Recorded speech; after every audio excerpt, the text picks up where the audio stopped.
"You're such a burden, living off me," her husband shouted and slapped her in front of his mother. But the next morning, his face went pale when he saw the signed dismissal order on the table. He gasped. "This can't be happening."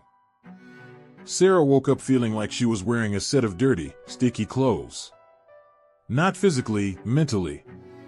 It was a morning like thousands before, but something inside her had snapped. Years of humiliation had worn her down, drop by drop. And last night had been the final drop.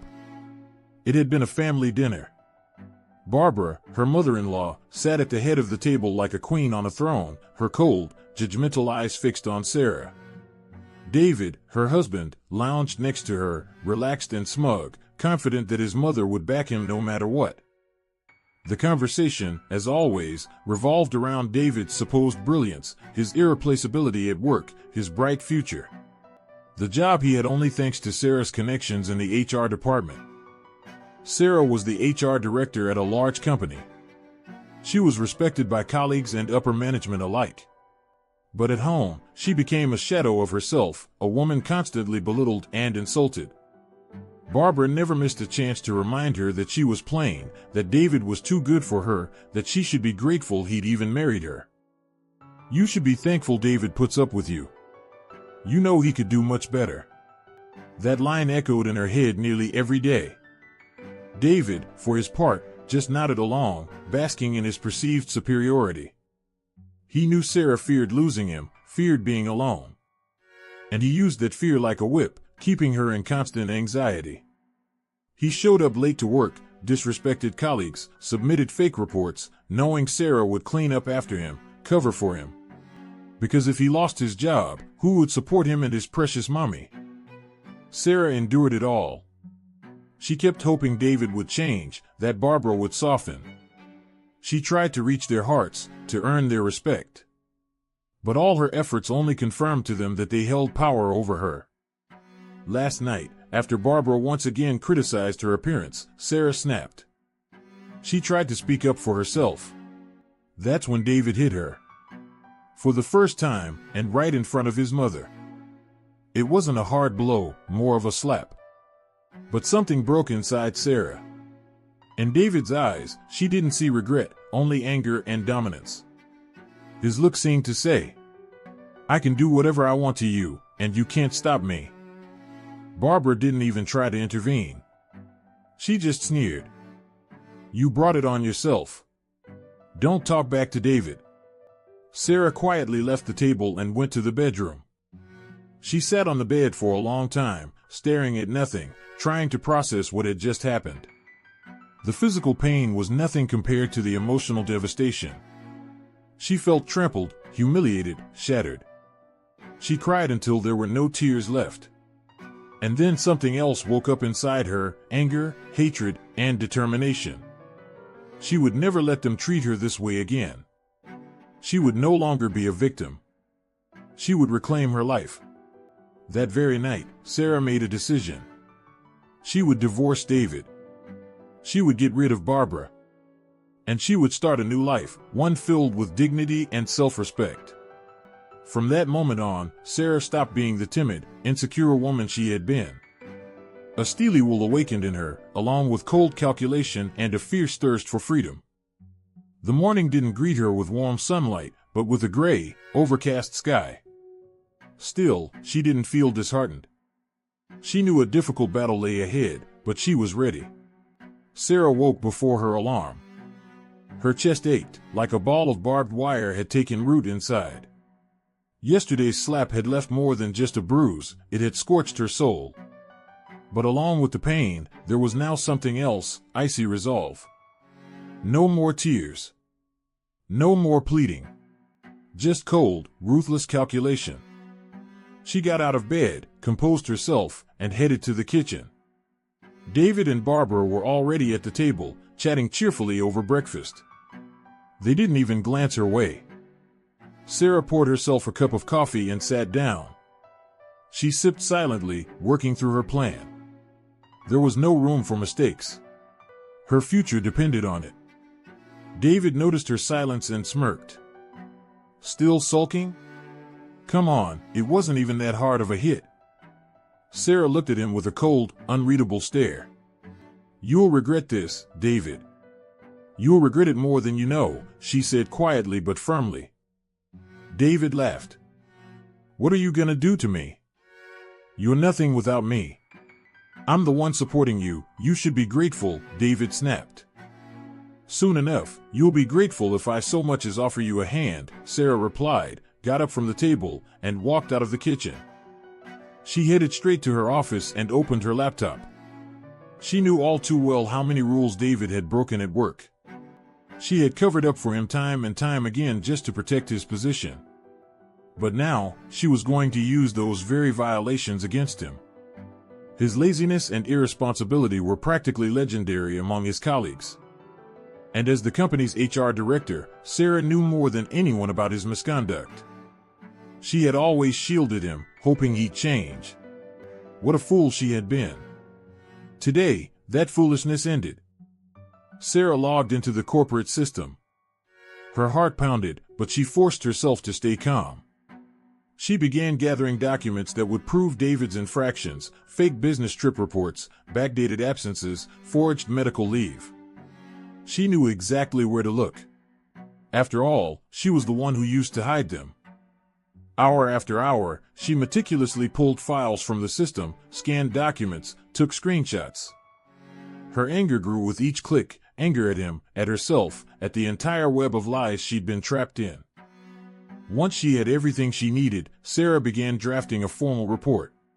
A cold, factual memo listing David's violations, complete with dates, document numbers, and witnesses. No emotion, just facts. She spent several hours on it, reviewing every sentence, every comma. She knew this document would shape both her future and his. When she finished, Sarah printed the report. Holding it in her hands, she felt a surge of strength. This was her trump card, her weapon. She got dressed, choosing something sharp and professional. No trace of yesterday's heartbreak, only confidence and resolve. Stepping out of the house, Sarah took a deep breath of morning air. The city buzzed as usual, unaware of the storm raging inside her. She got into her car and drove to work. Upon arriving, she headed straight to the CEO's office. The receptionist gave her a surprised look and asked what was going on. "I need to speak with Michael." "It's urgent," Sarah said firmly. The receptionist, reading the seriousness in her face, didn't argue. She made the call, and a few minutes later, Sarah was seated in the CEO's office. Michael, a man in his 50s with sharp eyes and silver at his temples, looked at her with concern. He valued Sarah as a competent and dependable professional. "Sarah, what's wrong? You look upset." Sarah placed the memo and several folders on his desk. "Michael, I need to report serious misconduct by one of our employees." His expression hardened. "Who is it?" "David. My husband." Michael raised his eyebrows, stunned. "David? But he's—" "Yes, I know," Sarah interrupted. "He works in logistics. And he's been repeatedly violating company policy." She laid out the situation clearly and concisely, presenting all the evidence she had gathered: fake trips, skipped workdays, forged medical notes. She didn't leave out a single detail. Michael listened intently, occasionally flipping through the documents. His face grew increasingly serious. "Sarah, you do realize these are serious accusations?" "Yes, I do. And I'm prepared to take responsibility. I understand this might affect my own reputation, but I can't stay silent anymore. I won't cover up for him." Michael sat in thoughtful silence. He knew Sarah wouldn't lie or exaggerate. He trusted her. "All right," he finally said. "I'll initiate a formal investigation. If everything you've said checks out, David will be terminated." Sarah felt a wave of relief. She had taken the hardest step. "Thank you, Michael." "No, thank you, Sarah. For your integrity." As she stepped out of the CEO's office, Sarah felt a tremendous weight lift from her shoulders. She was no longer complicit. No longer an enabler. She returned to her desk and tried to focus on her usual tasks, but her thoughts kept drifting. She imagined David finding out about his dismissal, wondered how he'd react. But she wasn't afraid. She was ready for whatever came next. She would never let him wreck her life again. The investigation lasted several days. Michael personally oversaw the process. He interviewed witnesses, reviewed files, and conducted a thorough internal audit. In the end, every single allegation Sarah had made was confirmed. David had indeed been repeatedly violating company policies. The morning caught David completely off guard. As usual, he sluggishly dragged himself to work, confident that nothing could touch him.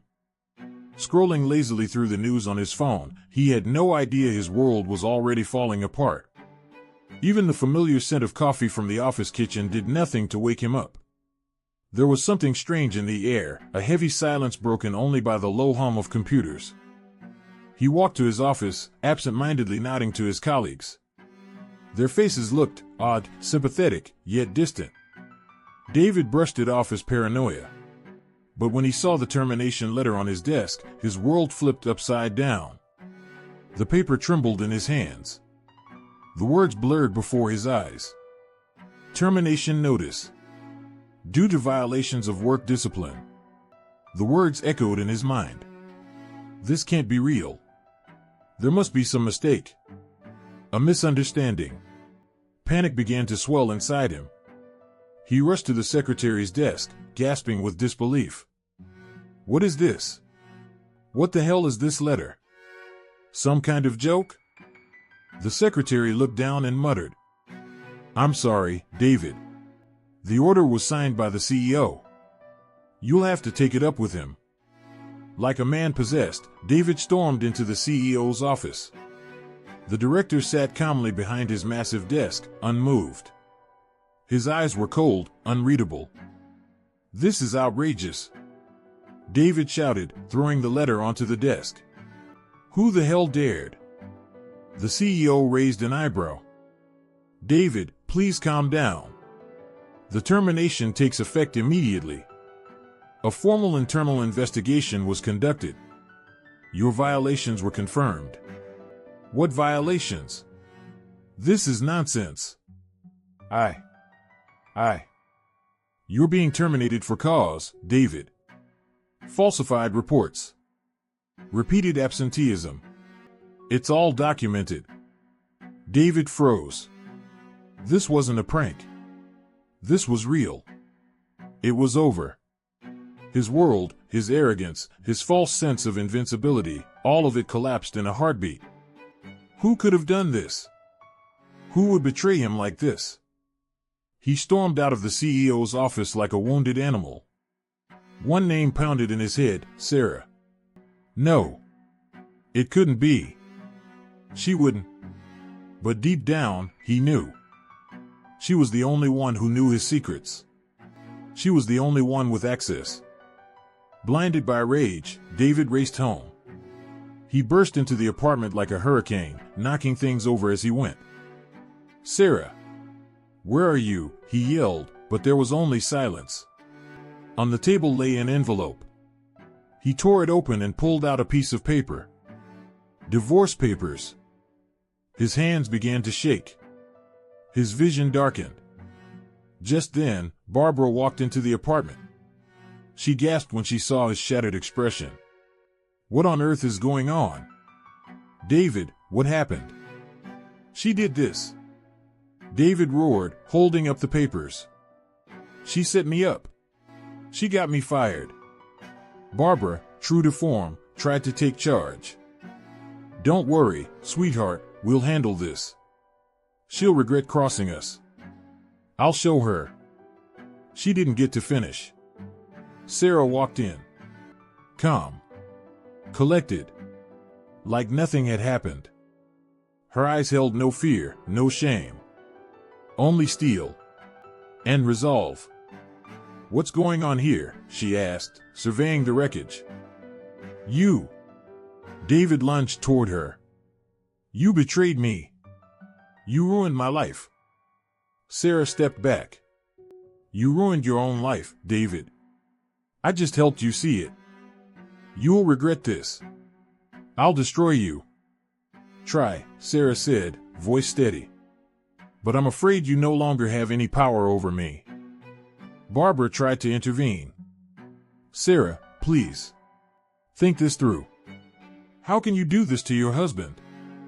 To my son? Barbara, Sarah's voice was granite, I'm no longer your victim. I won't let you manipulate me anymore. I'm filing for divorce. And I want both of you out of my apartment. Barbara went pale. She was used to being in control, to being obeyed. But now, she could feel it slipping away. You can't do this. You owe us. I don't owe anyone anything, Sarah cut her off. I'm free. David, realizing everything was truly lost, collapsed into a chair and buried his face in his hands. He was crushed, humiliated, broken. All that arrogance had vanished, leaving behind a hollow shell. Sarah walked out of the apartment, leaving David and Barbara alone with their grief. As she stepped onto the street, she felt a massive weight lift off her shoulders. Fear and uncertainty melted away, replaced by a deep sense of freedom and strength. A few weeks later, the divorce was finalized. David tried to fight it. He threatened, begged, pleaded, but Sarah stood firm. She hired a good attorney who protected her interests. Barbara tried to interfere, filed complaints, even called Sarah's workplace, but it was all in vain. Sarah ignored her like an annoying fly. At work, Sarah received an unexpected but welcome surprise. The CEO called her into his office and offered her a promotion. Sarah, he said, I've seen your dedication and talent for a long time. You've proven yourself to be a true professional, and I believe you deserve to move up. Sarah was pleasantly surprised. She accepted the offer without hesitation. She now held a senior position, earned a strong salary, and was respected by her colleagues. Life was finally coming together. She bought a new apartment, renovated it to her liking, made new friends. She started going to the gym, swimming, visiting theaters and art exhibitions. She learned to love herself, to value herself, to respect herself. David tried to come back. He apologized, swore he still loved her, but Sarah didn't budge. She wanted nothing more to do with him. To her, he was just an unpleasant memory, a chapter she had closed and left behind. One day, she ran into him on the street by chance. He looked pitiful and worn down. He still hadn't found a job. He was living off his mother. His eyes were empty, full of hopelessness. All Sarah felt was pity. No anger. No bitterness. Just pity. She understood. He had destroyed his own life, and she no longer carried that burden. Sarah gave him a faint smile and walked past. She was moving forward, toward a new life, full of hope and opportunity. She knew there would still be challenges, but she was ready for them. She had become a strong, independent woman who built her own future. She had broken out of the cage she'd been trapped in for years, and now she was free and savoring every moment of it. She knew she deserved happiness. And she would find it.